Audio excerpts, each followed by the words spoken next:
ষড়যন্ত্রের মধ্য দিয়ে ক্ষমতায় বসে আছে।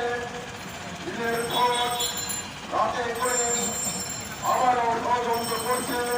এই জন্য আমাদের প্রিয় নেত্রী বাংলাদেশের জনগণের ভোটে নির্বাচিত 3 বারের সাবেক প্রধানমন্ত্রী দেশ নেত্রী বেগম খালেদা জিয়া, আমাদের দলের ভারপ্রাপ্ত চেয়ারম্যান জনাব তারেক রহমানকে এশিয়ার সেনা এবং আমাদের দলের সুযোগ্য মহাসচিব মির্জা ফখরুল আলমগীর,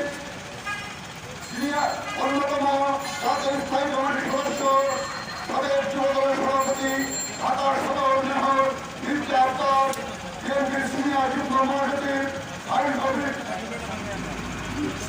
এসপি আহমেদ সহ সকল নেতৃবৃন্দ মুক্তির দাবিতে আজকে বলতে চাই, আমরা মামলা গ্রেপ্তার করে পতনকে স্থাপ্ত করা যাবে না।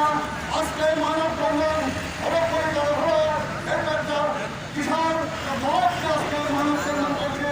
যারা এই মানববন্ধনের আয়োজন করেছে সকলকে আমার পক্ষ থেকে অভিনন্দন জানিয়ে সকল নেতৃবৃন্দ মুক্তি দাবি জানিয়ে আমার বক্তব্য শেষ করছি।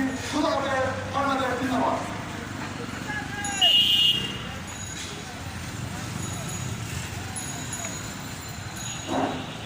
বক্তব্য রাখবেন জাতীয়তাবাদী সাংস্কৃতিক দলের সহসভাপতি আবুল হক।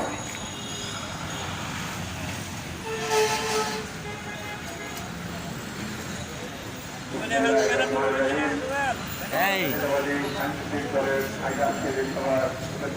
সভাপতি উপস্থিত দলের কেন্দ্রীয় নেতৃবৃন্দ, আসসালামু আলাইকুম।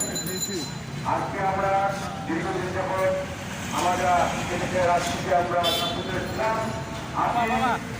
আজকে যে সরকার যেভাবে তাদের গতিবিধি দেখার জন্য জনগণের ক্ষতিগ্রস্ত করছে, তেমনি আমাদের দেশের ষড়যন্ত্রমূলক